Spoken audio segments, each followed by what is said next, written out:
On this channel, we've talked a few times about how we've had mini-computers and microcomputers and covered various examples of both. To be honest, a few more microcomputers than minis. But what we've not looked at yet is the microcomputers right at the beginning of this. The ones that almost had one toe in the mini-computer world. So, it's time to have a look at the computer from Wargames. No, not that one, the actual real one. But before we get into all of that, I would like to thank the sponsor of today's video, PCBWay. PCBWay are a manufacturer of PCBs, printed circuit boards. So if you're the sort of person who likes to design and get manufactured PCBs, then they're a company that you can send stuff to over the internet and get your PCBs back in the post. I know, ideal, isn't it? Especially if you've been joining all your components together with little wires and wondering, surely there's a better way to do this. Now, one of the reasons I'm finally looking at the IMSAI 8080 is I've got a kit version of it.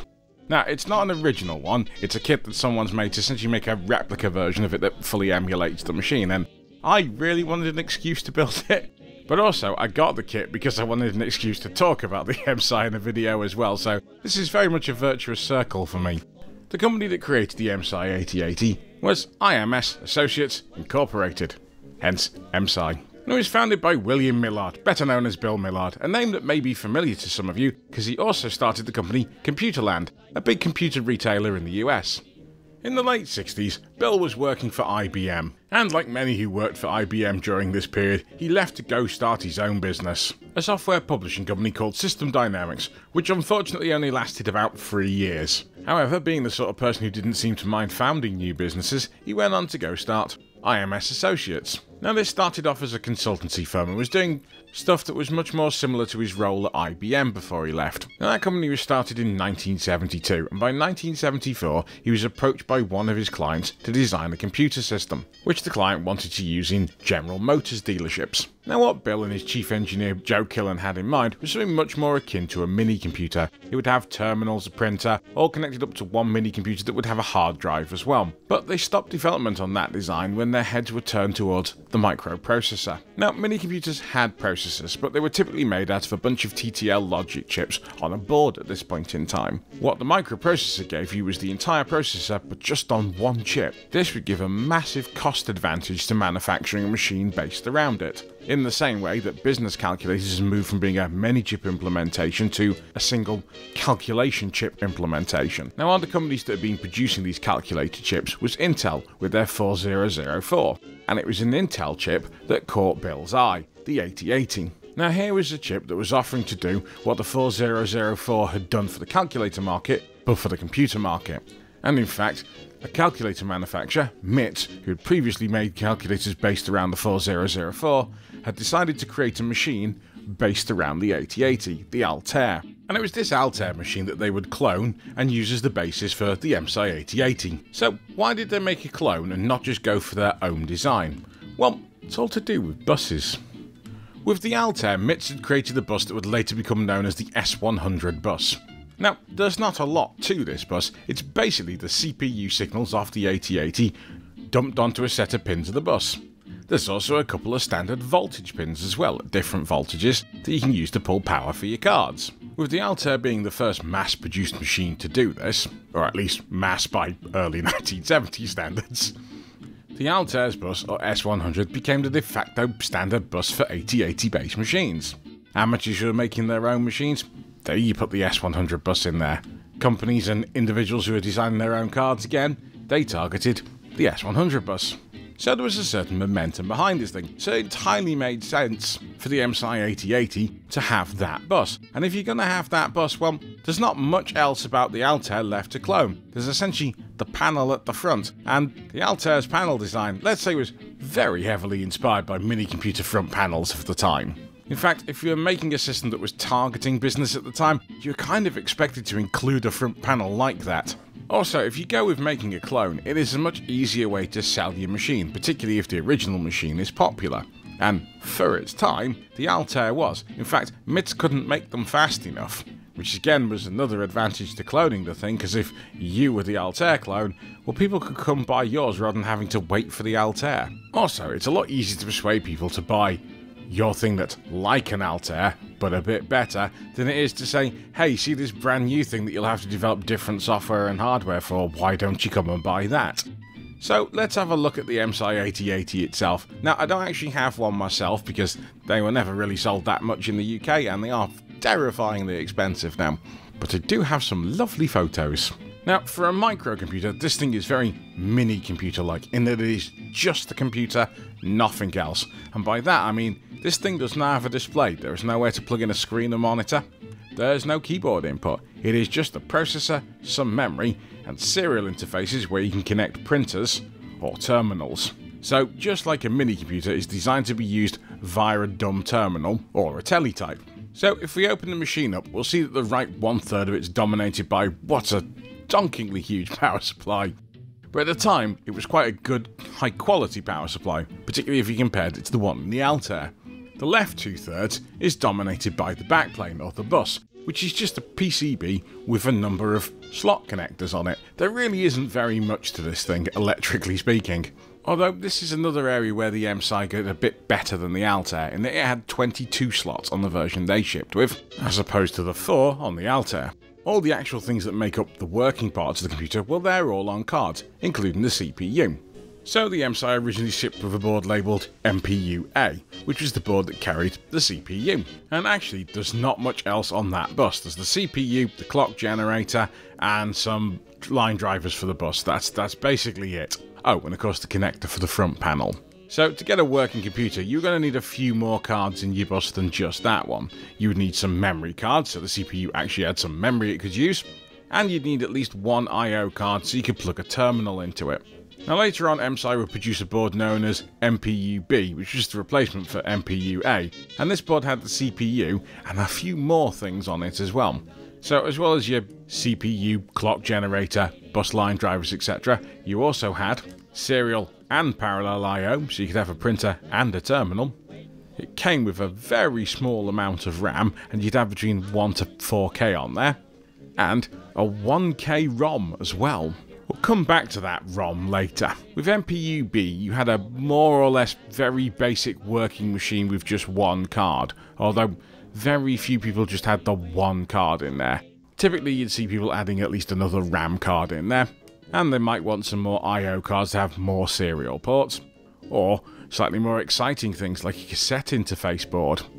Or if you had all the money, a floppy drive controller. And if you had even more money than all the money, a hard drive controller. And if you were Matthew Broderick, you had a speech synthesizer board that you could use to try and impress your would-be girlfriend. So what was it like to try and use one of these things? Well, with the very first version of this thing, the answer is not a lot like using a modern computer, that's for darn sure. And this is where we're going to come to the switches on the front. Because these switches on the front, that's how you got code into this thing, or at least initially. Now, things change a little bit when we get that MPU-B board, you know, the one with the 1K ROM on it, as that contains some firmware for the machine, a bit of software that can be run initially when the machine first powers on. And that gives us something that, well, helps a little bit, in that it gives us a monitor program. And all that monitor program does is let us do at the serial port, via a terminal, what we can do with the switches on the front, via a few typed commands. Now this may sound like not very much, and that's because this is not a significant improvement, but it does make life a little bit easier for us. Because the problem with toggling in data at the front panel is it's very, very time consuming, and you have to do it manually every single time. With the serial port version, well, we don't necessarily have to do it by hand. You see, a lot of people at the time were using teletype devices, and a number of these teletype devices had a paper punch reader and writer, which meant that you could record onto paper tape what comes down the serial port. You can also play that paper tape back again, and it's almost like you're typing it in at the keyboard live, only, you know, steady, repeatable and reliable. So if you combine this with the monitor ROM, we can actually automatically type everything in off paper tape. So we could have all our program pre-recorded on paper tape, play it through the teletype, and it would essentially type it in an automated fashion into the monitor ROM for us. We could then just run the code. And this is a huge leap forward from toggling little switches at the front repeatedly. Of course, if you want the more advanced users, one of these VT100 terminals or 52 terminals, you know, the glass TTY, well then you didn't have a paper tape reader on that thing, but people started to create cassette tape interfaces. An example of one of these is the AC30. Now this device, you plug your serial terminal in one end, your computer in the other end, and you could also plug in a regular tape recorder. You could then record the output of the computer to tape, and then play that back into the computer again, essentially doing what the paper tape reader did, only with audio tape. You would also get cassette interface cards that could go directly on the IMSAI's bus. And these would fake being a serial port, and you'd use a bit of code you'd toggle in on the front panel to get it to use that serial port rather than the one your terminal was plugged into to read the data from. Of course, as we got more and more I/O options, we also got improved firmware ROMs that could boot software directly off these storage devices like the tape, and, if you had more money, the disk drive. Now it's this level of machine that our replica seeks to emulate, so this feels like a pretty good time to bring the thing out and start telling you about it. The kit's created by the High Nibble, as he's known on Twitter, or Dave, who's based out in Australia, so if you order one of these kits and you don't live in Australia, it's going to take a little while to get to you. Or in my case, it'll take a little while for Royal Mail to send someone to your house while you're out, fail to leave any indication that they've been, like a card or anything, and then they will keep hold of your parcel and refuse to give it to you because you don't have the card that they apparently definitely gave you. Although they didn't. At which point your kit will go back to Australia and Dave will be nice enough to send it again. And assuming this time that Royal Mail uses a postman and not a ninja, you will eventually find out that your parcel has arrived in the UK and get hold of it. And then 1 year after that, you'll have the time available to finally assemble the thing and make a video about it. Of course, your experience of this may vary from mine. So the kit is based around an ESP32. That microcontroller then does all the emulation of the IMSAI 8080, and I must say, it does a lovely job. I'll get to show you that off in a minute. And the rest of the replica kit consists of what we need to make the front panel, which is a lot of switches, some very nice looking plastics, a PCB, and a bag full of components. So it's time to get soldering, so let's fire up the solder montage music by Poke.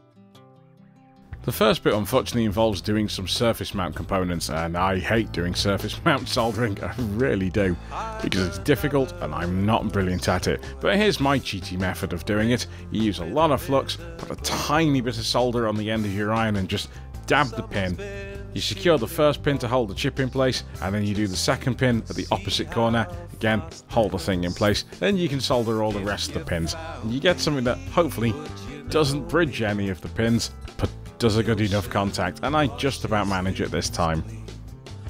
Unfortunately, this RAM chip isn't the only bit of surface mounting. I also have to do an SD card holder as well, which has all the problems of the first component, only the additional one if you can't bridge the solder to the metal shielding on the outside, otherwise you short the pin to ground. This is harder than it sounds. Did I mention I hate doing surface mount work? I mean, I really hate doing surface mount.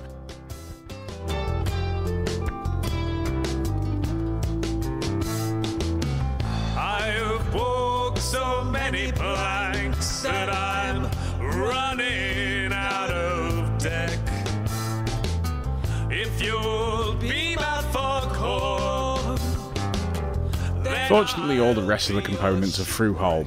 And here I'm doing one of the sets of the many LEDs that we're going to install. Luckily, the kit's provided this nice spacing tool that we can put under the legs of the LEDs to get them just the right distance off the PCB and all neatly aligned, and this bit that goes on top that helps us get the LED alignment just spot on.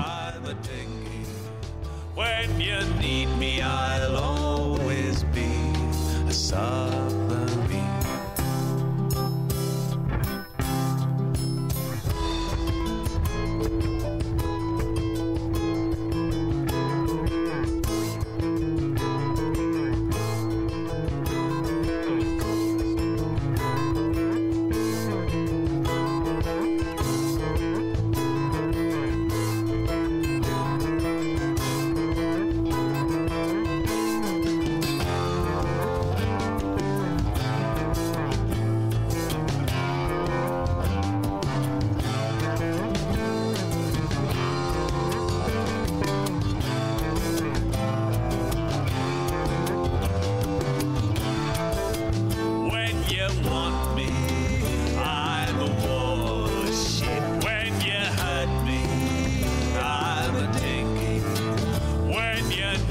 And at this point during the build I discovered where I'd left my side cutters, so finally got to start tidying up some of the back of the board.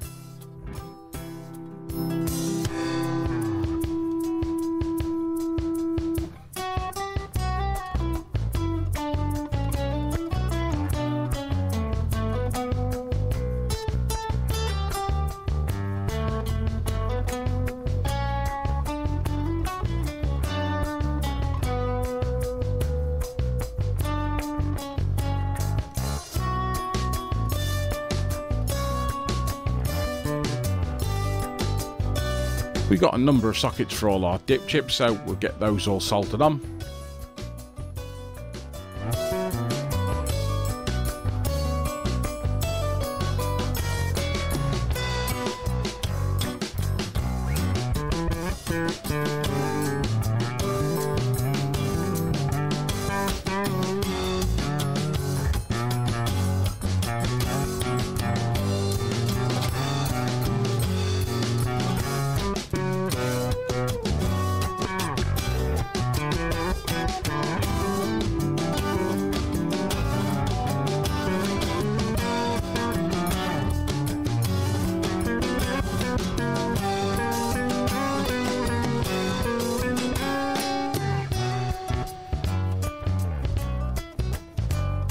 After we've done a bit of off-camera testing for this board, it's time to finally assemble it together with all its various panels and plastics, so it looks really nice.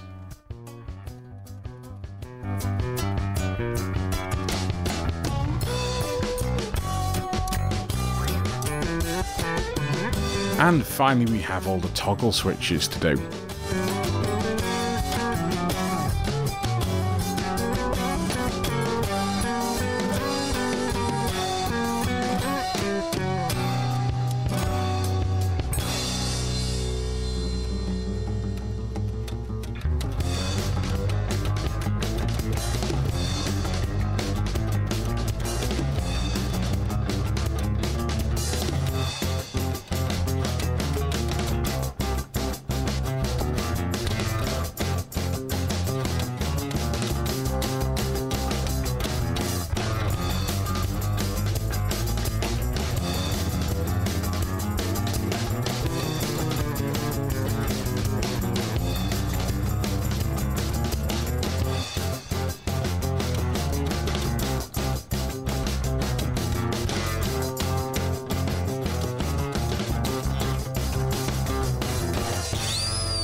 So here we go, the finished kit, and as they'd say in Australia, it's a beaut.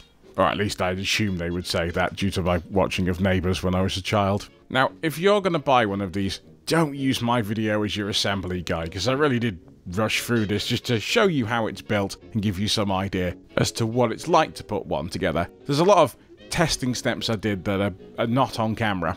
The person who's made it has actually done some detailed assembly guide videos, so if you're building one yourself, much better that you look at those than watch this. So what happened to IMSAI in the 8080? Well, very iconic. It's not the highest selling of the Altair clones. I mean, that was probably the Kremenko, of which the High Nibble also does a kit of as well, by the way. But certainly, it was selling well enough, and they tried to develop the product further and further by creating new cards for it. One thing they created was a card that is essentially a text-based video system, which made it much more like we'd expect a computer to be these days, and that you could plug in a monitor and a keyboard to it, and this replaced the need for an external terminal. Kremenko even did a graphics board known as the Dazzler that you could add directly to this thing as well. But as the 70s wore on, we started to see the release of much more friendly computers for your average user, the likes of the Apple II, the Commodore PET, the TRS-80. These machines are much more like you'd expect them to be, in that you could plug them into a TV or a monitor, just switch them on, you've got a keyboard, you've got graphics, etc. Now, IMSAI did try to develop a machine like this themselves, in the form of the VDP-40, which they released in 1977, and this was essentially an IMSAI 8080, only using an 8085 processor, with 32 or 64K of memory, and it came with 2 floppy drives. You still had an S100 bus, and it had a built-in monitor as well. And a nice fancy graphics card. Okay, well, fancy for 1977 anyway. The problem is, it was very expensive for the time, at $10,000. And those other manufacturers had a lot more scale and money for advertising and stuff like that. They were also based on more modern processors as well, as many used Zilog Z80 chip, which is essentially an improved clone of the 8080 that could run a bit faster and had more stuff built into it. Or they were based on the 6502, which was again an improved and cheaper version of the Motorola 6800. By the time we hit 1979, unfortunately MSA Associates Inc. had gone bust. But fortunately for Bill Millard, who started it, well, he'd founded Computerland in 1976, which went on to be one of the largest computer retailers in the US. until it went defunct in 1999, at which point I'm hoping that Bill Millard got a very well-earned retirement. Although we now know what happened to IMSAI, what we've not been able to see is what using this machine's actually like. Now, I was hoping to show you this with the serial terminal plugged in and using it like you would have used it back then, but unfortunately, my VT220 is not particularly well. It seems to have a bit of a vertical sync problem, so I'm not even going to turn it on for the video because well, to say it flickers would be a bit of an understatement. Fortunately, we can see this thing in action without owning a serial terminal. After all, creating a new modern version of a retro machine and forcing you to use a 1980 serial terminal would be a bit awkward. No, this thing has a nice web interface. So by default, when you first power it on, it actually sets up as a wireless access point and you can connect to that, and then use your web browser to connect to the machine and use it. You can also reconfigure that so it just joins your wireless network as well. Right, let's have a look at this web interface. Down the left hand side of the screen you'll see all our input and output devices, starting with TTY. TTY is essentially the serial terminal device. It's emulating a VT100 in this particular case. Next you see we have a device labelled CRT. That's emulating IMSAI's own card, which is essentially a terminal on a card that you could put in and just plug up to a CRT monitor. The idea being that this card would save you having to have an external serial terminal. Now, although this card was made available for the IMSAI 8080, really this was developed for their VDP40. After that we have LTP, which is the printer. We then have our various disk drives, A to D, and these are meant to emulate an 8-inch disk drive, which was the standard of the time, which is why it has an icon that looks like that. After that we have drive I, which is a hard drive, which of course barely anyone had at that point in time. We then have libs, which is the folder containing all our disk images, which we can use to mount into any of the floppy drives, or hard drive images into drive I. We then have man, which is just a handy copy of all the manuals for this stuff. We then have sys, that shows us how our machine's currently configured.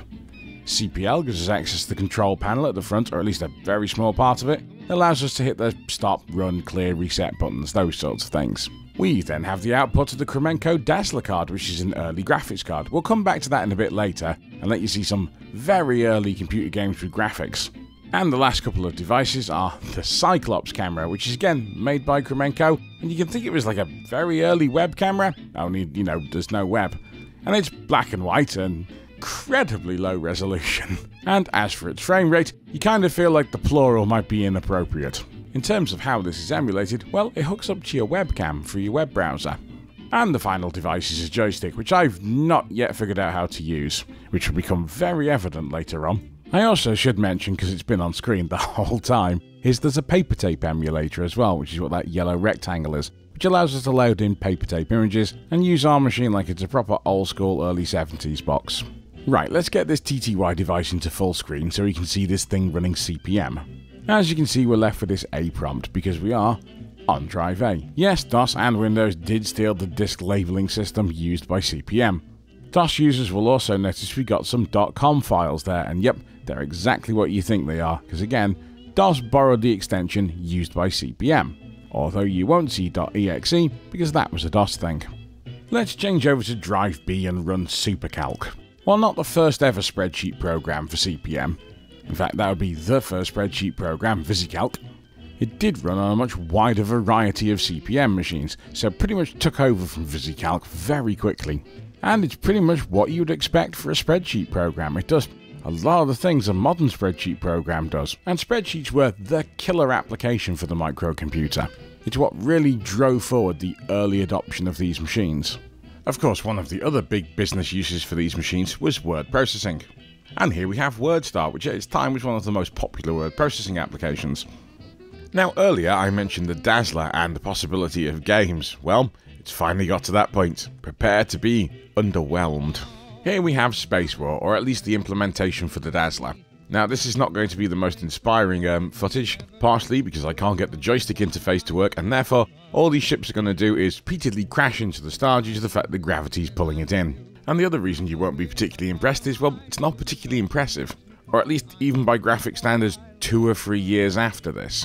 When I say this is an early graphics card, I mean this is one of the first graphics cards. So at the time it would have been quite a thing to see, but even by 1980, graphically this would have not have been that impressive. I'll move on to the next game I've got to show you for the Dazzler, Dogfight. which is where two planes duel each other in the skies, or would do if you had a working joystick. So in this instance, two planes will sit on the ground. Of course, most IMSAI 8080 owners never had the Dazzler, as that was Kremenko's card.